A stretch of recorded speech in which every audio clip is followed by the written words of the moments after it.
ọwọ́ Olúwa ń bẹ lórí ayé mi o, ó ń gbé mi fò. Hello everyone, and how are you doing today? Welcome back to my channel. I am Anne, and I just want to talk about God. Right, today I'm going to be talking about something very practical. I'm just going to quickly share an experience of something that happened to me, and then after that happened, I came across this video of the man of God, Apostle Arome Osayi, and that just explained, why I had to go through that not so nice experience, and how I would, how I would have actually avoided it. Like it's something I would have not had to go through if I had paid attention. So I'll just quickly share this experience, and then I'll let you hear the clip from the message for yourself. And at the end, please do well to leave your thoughts. Please do well to leave your comments. Please just do well to share your own experience as well, because I'm sure most of us would be able to relate, would have gone through something like that in the past. So, right. So, I'll just go right into it.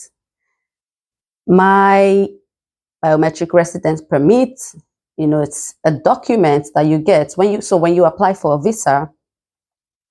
For example, I applied for visa from Nigeria, and then I was given the visa. I came into the UK. So when you come into the UK, you would have to get what we call the biometric residence permit. So once your visa is approved, that ID will be also automatically made ready for you, right? And we'll be here in the UK waiting for you. So it's just like a VID card, and it shows that you are permitted, you have the right to stay in the country, right? It shows that you have a valid immigration status, and just all that. It has your information of your immigration status on it. So I've had this BRP, but then I had to do this application. I had to make an application, and I had to submit an ID document along with the application form. So I got the application, I did the application online, I got the form posted to me, I filled it, and then I went to the post office to post, the form and my ID document, which was my BRP. Unfortunately, I used the wrong postage stamp. So there are different postage stamps for you to, send whatever you're sending. So I used the wrong stamp. However, after I had done that, I was on my way back home, and then something just started to tell me, I just started to feel like something is not right. Something started to tell me, go back. Why don't you just go back to the post office and ask the lady, have I used the right postage stamp? Just find out. And if you even have to pay for, if you have to pay extra to, to do it with the right postage stamp, just go ahead and do that. But I was halting between two opinions. In fact, the funny thing is that I was going, and then halfway to getting home, I turned back, and then I was just so confused. I said, no, I don't think there's any problem. I started to just doubt myself, and then I went straight home. So after some days, after a few days, I think a week or so, I was expecting to get, response, feedback from, the office, the DVLA office where I had made the application to. To my greatest surprise, I received a mail, and it was just the form was sent back to me. And then they said they never received any of my ID documents. I'm like, no, that's not possible. I sent my BRP. This is a very important, ID document. Oh my God. I was so confused. I went back to the post office. They were like, oh, I'm sorry. There's nothing we can do about it. You didn't use the right postage stamp. They just said this and this and that. I started to contact Royal Mail. I started to just send emails and do everything, but I was so destabilized. I started to cry. I said, God, I'm so sorry. Oh, I'm so sorry. And something told me, oh my God, I just knew if only I had followed, if only I had obeyed, I felt really bad. And I just thank God, because I just cried out to God, God, help me. And then eventually I started to ask questions. Oh, what will I do when my BRP is lost? And thank God I was able to reapply for a new BRP, but that now costed me some money. I had to pay for the new application, and then I had to travel to to do another biometric capturing and all that. And if I hadn't reported that early enough, what would have happened is that, the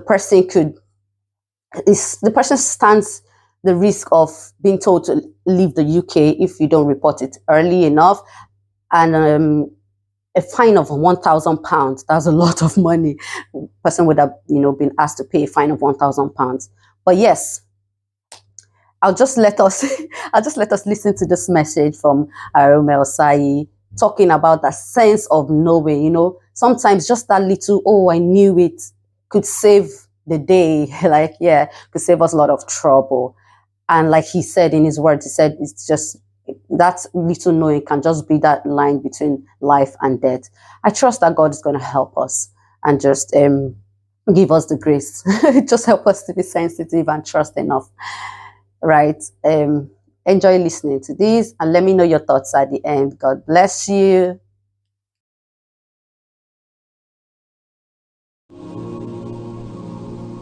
All you need is a sense of knowing. 70%. I've met people before, and when I shook them, I knew this one is not my friend. Just know it. Be very conscious when it switches on. You can be in the car park. Many times the difference between life and death is a knowing. And God may not need to repeat it. He will flash it. If you don't catch it that time, heaven as powerful as heaven is, heaven has moved on your behalf already. But normally, because this is not the realm in which the context of heaven is. So what is moving mightily in the heavenly realm can only appear here like a little finger. That's why when Elijah said, go and check what is in the cloud, something is bubbling. There's a turbulent awakening in the spirit realm. Check. They must have a witness in the natural. What appeared to reveal that turbulence was what? That's how it is. The knowing you will receive will be so insignificant. But a spiritual man will have to depend on that sign. And if you miss that sign, it is the difference between life and death. Everybody that was not supposed to be part of an accident, that is a Christian that was part of it, knew. They will always tell you, something saved. Something saved. Something saved. Something saved. Somebody wanted to marry, and then 1 week to the marriage, his peace left him. He has paid bride price, has done everything. See, young man, if you are wise, walk away. Just see, pray in tongues all night, and gather momentum, and what? And walk away. Don't look back.